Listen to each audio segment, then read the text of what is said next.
Ego had no idea that the man she was about to marry had been dead for 5 years. Chidi's body had long been buried under the red earth of his family compound in Orca.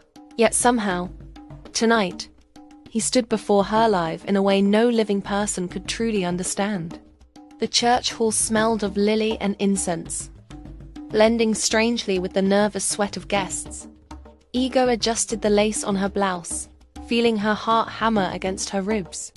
Everything about him, the polite smile, the deep-set eyes, the gentle way he held her hand, was intoxicating. She believed him to be a wealthy young man from the neighboring town, someone with good intentions and a quiet charm. As the officiating pastor cleared his throat, Chidi's hand, pale and unnervingly cold, tightened around hers. Ego flinched slightly but forced a smile.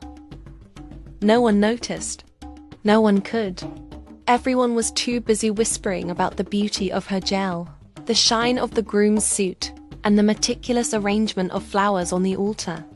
The pastor began the vows, his voice echoing off the high ceiling. Do you, Ego, take this man to be your lawfully wedded husband, to love, cherish, and honor, until death parts you? I do, Ego said, her voice steady, even as a strange chill ran down her spine. And do you, Chidi, take this woman? Chidi nodded, his smile calm, serene. But there was something in his eyes that made Ego hesitate. A flicker of shadow, a weight that didn't belong in a living man's gaze. I do, he whispered, his voice a shade too hollow. The pastor clapped his hands. Then, by the power vested in me, I now pronounce you husband and wife. As the crowd cheered, Ego felt an odd sense of unreality. The confetti rained down, the drums beat, and friends danced. Yet she couldn't shake the feeling that something was off. That night, in the quiet of her new home, Ego finally allowed herself to breathe.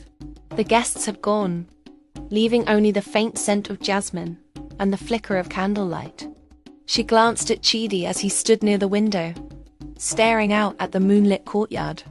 You seem distant, she said, trying to hide the tremor in her voice. Chidi turned slowly, smiling. It's nothing. Just thinking. Ego nodded, but her heart pounded. There was a weight to him, a presence that felt older than the 5 years he claimed to have been away for his studies. She shrugged it off, blaming wedding nerves, exhaustion, or perhaps her imagination. That was when it happened. Chidi's form shimmered, faintly at first, like heat rising from the ground. Ego blinked, rubbing her eyes. The room grew colder, and the candles flickered violently. Her heart raced as she stared at the man she had just promised to love for the rest of her life. And then she saw it. Chidi's legs didn't quite touch the floor. His hands seemed almost translucent in the candlelight. Chidi?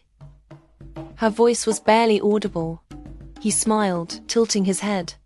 I have a promise to fulfill.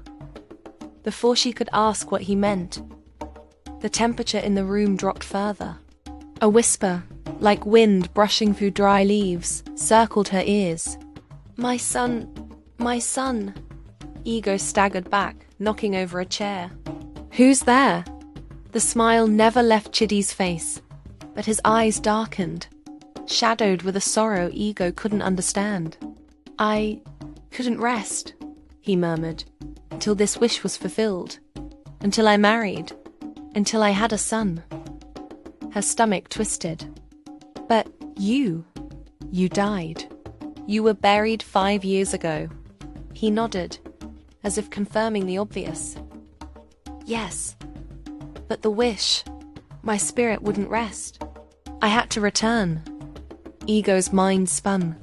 The laughter, the cheers, the wedding, all of it seemed like a distant memory. A dream that had slipped its bounds. She wanted to scream, to run, to wake up. But Chidi's hand was on her shoulder, and it was heavier than any living man's touch should be. The days that followed were filled with strange occurrences. Ego awoke each morning to find Chidi in the kitchen, preparing breakfast with hands that were ice-cold to the touch. Guests who visited for post-wedding blessings often commented on how pale he looked, how silent he seemed, how he never quite blinked when they spoke to him. Yet, as eerie as it was, Ego couldn't deny the warmth in her chest when he smiled. Chidi's devotion was unwavering. He laughed at her jokes, helped her with chores, and even followed her to the market, his presence a shadow at her side. Months passed, and Ego became pregnant. It was a miracle, she thought, her heart swelling with joy and fear in equal measure. But Chidi's behavior grew stranger. At night, he would stare at her belly, whispering words that Ego couldn't hear. Sometimes he would walk into the moonlight outside and vanish as if swallowed by the darkness itself. One evening, unable to contain her fear, Ego confronted him. "Chidi, what are you? What is happening to you?" He looked at her, and for a moment, Ego saw the grief and torment buried behind his calm exterior. "I am not alive, Ego. I cannot rest until this son is born. Once that happens," his voice trailed off. "What happens?" Ego pressed, dread rising in her chest. Chidi's eyes softened. "Then, perhaps I can go. Perhaps I will finally find peace." Ego shivered, wrapping her arms around herself. "And if I don't want you to leave?" He shook his head slowly. "It is not about what you want. This is my unfinished business. My time in this world is limited." The shadows in the room seemed to deepen. Ego wanted to cry, to beg, to do anything to keep him there. But she also felt the truth of his words, a haunting pull that left her powerless. That night, as she lay in the dim light of their bedroom, she could feel him drifting. Not asleep, something else entirely. His presence was both comforting and terrifying. Somewhere between the veil of life and death, Chidi waited for a destiny that only he understood. Ego closed her eyes, whispering a silent prayer for herself, for the child growing inside her, and for the man she had unknowingly married. A dead man with one last wish. Ego awoke to the sounds of the morning market spilling through the open windows of her compound in Orca. The calls of the traders hawking tomatoes, yams, and fresh fish drifted through the dusty air. She could smell the faint aroma of roasted plantains from a vendor walking past the gate, mixed with the earthy scent of the red soil that had been dampened by the early morning rain. The sun was just rising, painting the tin roofs of the neighboring houses in a warm orange glow. Her hand instinctively went to her swollen belly. The pregnancy had advanced quickly. The villagers whispered about her strange circumstances, about how she had married a man who seemed different, and yet they dared not confront her openly. Chidi had been devoted, yes, but there was an otherworldly aura around him that set her neighbors' nerves on edge. Ego had long learned to ignore the whispers. She had her own reality to contend with. Chidi, standing at 6 feet tall with broad shoulders that strained the seams of his well-tailored agbada, remained an enigma. His dark skin gleamed under the sunlight filtering through the lace curtains, and his low-cut hair was always neat, but there was an uncanny pallor to him, a subtle coolness to his touch that made Ego's stomach tighten. Despite this, he had a presence that was impossible to resist, gentle, protective, and unwaveringly devoted. Ego's mother, Mama Nkechi, had been the first to notice the peculiarities. "My child," she had whispered one evening, "this man, there is something not right. You must watch closely." But Ego, young and headstrong at 27, had brushed aside her mother's concerns. She trusted the warmth in his deep brown eyes, the way he smiled at her, as though the world had shrunk to only the two of them. One evening, as the sun dipped behind the hills in the distance, Ego felt the first pangs of labor. She screamed, clutching the walls of their mud and brick compound as the pain surged through her body. Chidi appeared instantly, as he always did, his black agbada flowing behind him, hands trembling slightly as he helped her to the bed. "Ego, breathe," he whispered, his voice calm but strained. "I am here. Our son will be all right."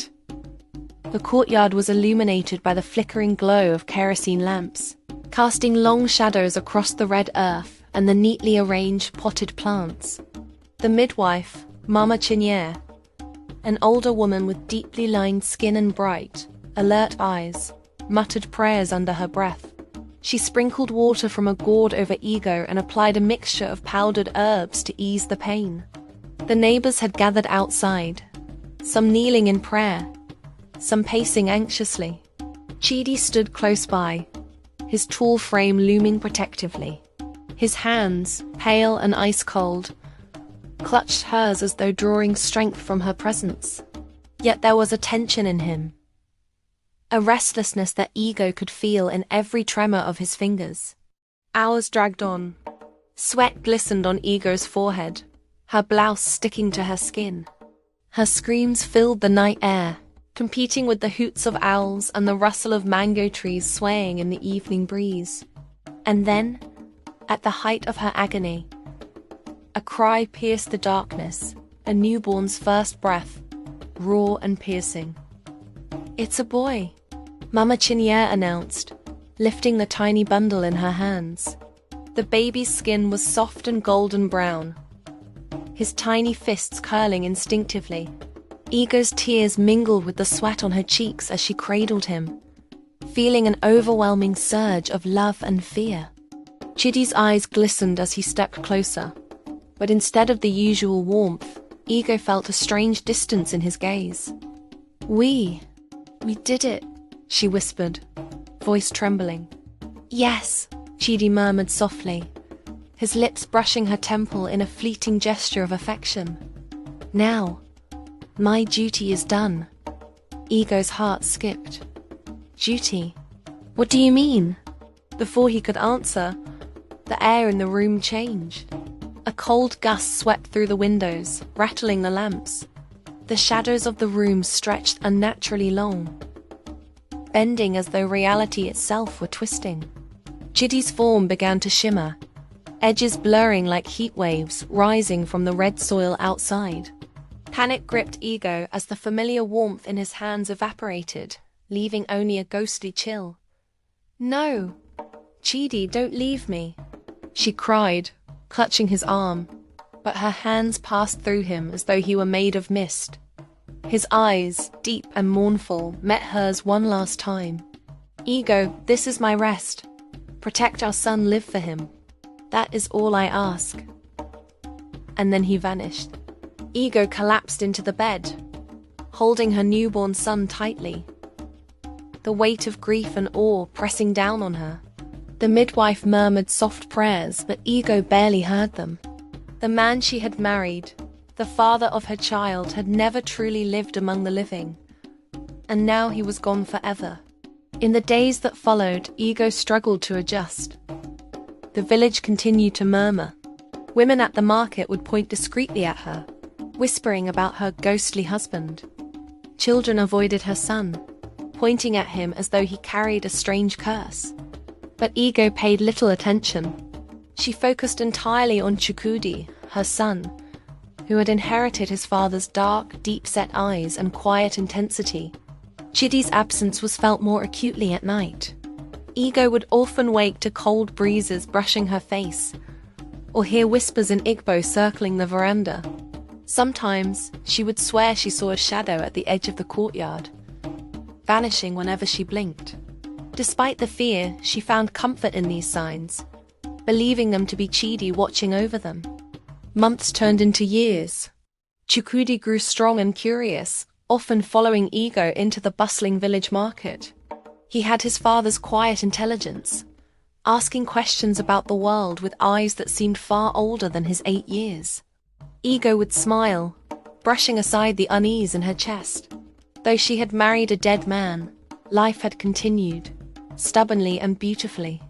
One afternoon, as the sun burned hot over the clay roofs of Orca, Ego and Chukudi walked past the local smithy. The blacksmith, A burly man named Abina raised an eyebrow at the boy. "This child, he has his father's eyes," he said quietly, almost to himself. Ego forced a smile and moved on, keeping Chukudi close. Nightfall brought the familiar shiver of unease. Ego sat on the veranda, the faint smell of roasted maize from a nearby vendor mixing with the earthy scent of the garden. She watched Chukudi chase a goat across the courtyard, laughter spilling into the evening air. The same chill she had felt years ago returned, brushing over her like a whispered promise. "Chukudi," she called, gathering him close as the wind picked up. "Come inside. It's time for bed." The boy obeyed, but Ego could swear she heard the faintest whisper in the air. "I am at peace. Because of you." She closed her eyes, gripping her son, and felt a strange warmth in her chest. The man she had unknowingly married had completed his wish. His spirit had found rest. Life in the compound continued quietly. The market calls faded with the setting sun. The chickens clucked softly in the henhouse, and the distant hills glowed under the orange and purple sky. Ego worked tirelessly to raise Chukudi, teaching him the ways of their people, how to greet elders, how to carry kola nuts during ceremonies, how to respect the traditions of Orca. Yet sometimes, when the night was silent, she would see a shadow by the mango tree, or feel a cold breeze pass through her shoulder. And each time she would smile softly, knowing it was Chidi, finally at peace, watching over the family he had left behind. The villagers never truly understood what had happened, but tales of Ego and Chidi spread like wildfire through neighboring towns. Some called it a miracle, others a curse, but Ego no longer cared. She had married a dead man, and yet through that impossible union, she had received a gift more precious than life itself. A son who carried the love, devotion, and spirit of his father. And though Chidi's physical presence had vanished forever, his essence lingered in every laugh, every tear, every heartbeat of their child, a reminder that some promises are stronger than death, and that love, once true, never truly fades.